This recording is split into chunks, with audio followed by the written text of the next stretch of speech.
Hi, my name is Isabel Bonish, and for my teacher interview, I interviewed my art teacher, Mrs. Sapa.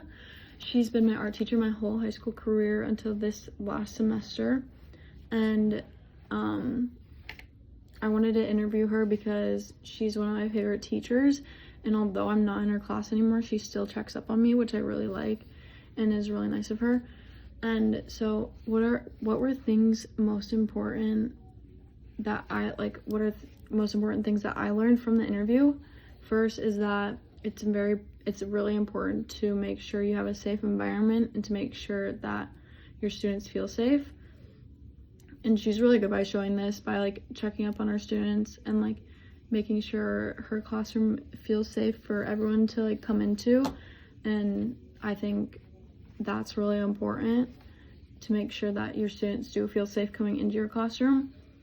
Next is to make sure different levels of learning are applied so that you're able to show the students different ways to learn, which then they can use in their daily lives. So with Mrs. Sapa being an art teacher, she teaches like different levels of art, and with those different levels of art, they can through each project, they can use each different level in that project in like a single project, which I think is cool. But like, it's also important if you're a normal teacher and not an art teacher to do that, because everyone learns in a different way. So you have to show that it's okay to learn different ways and that everyone learns differently. Next is to build confidence. And since Ms. Sapa is an art teacher, confidence is still very important in her classroom, because with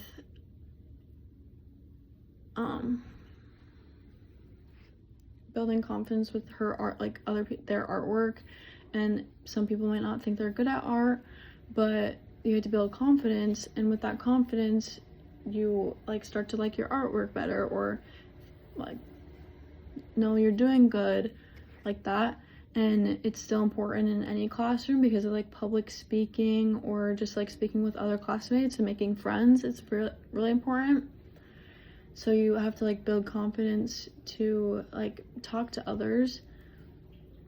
And then lastly for this question is to be open to failure, because with failure it helps with like learning different ways and how to fix it. And then when you fail, you can build yourself back up, which is really important, because with failure you learn that like you learn how to like do different things and how to do certain things differently, I guess. They like, for an example, you could be doing an art project and maybe some person's better at it, like at the project than you, but you fail, you can find a different way to do that art project, which you can build yourself back up and do good.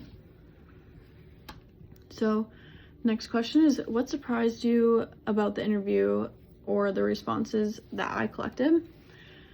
So with my art teacher, Mrs. Sapa, I noticed how much she was worried about the kids. Well, not like worried, but like cared for the kids, and that they're very important to her, and to make sure, and she wanted to make sure that she was teaching the correct things and to make sure that they can apply it to later assignments. And then I also noticed how important it is to her, for her students to want to be here. Like, it's important for her to want to know that like her students want to be in art, like want to be doing art projects and excited to be there, and for them to also feel safe and think of her classroom as being a classroom where they can chill, relax, and forget about other things, but also being able to do their artwork and focus, but have fun at the same time. How did I think that the teacher, or how Ms. Sapa's philosophy of teaching influences their decisions? So with her philosophy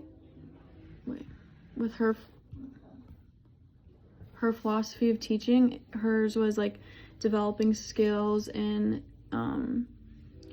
different levels of skills, and they can later apply it on bigger levels of art. And then building confidence in art and self-esteem being important to failure, which was very important. And then creativity.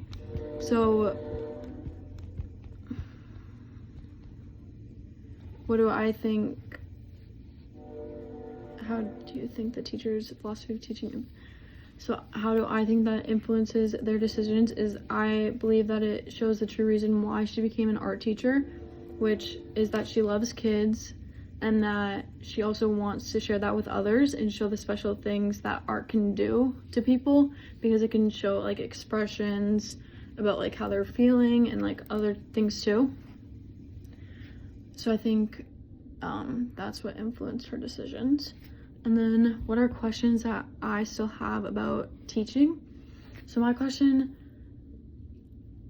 and then how will I be exploring those questions? So first, my question would probably be time management, like how to make sure you have enough time for each lesson and how to make sure you have them done in that day.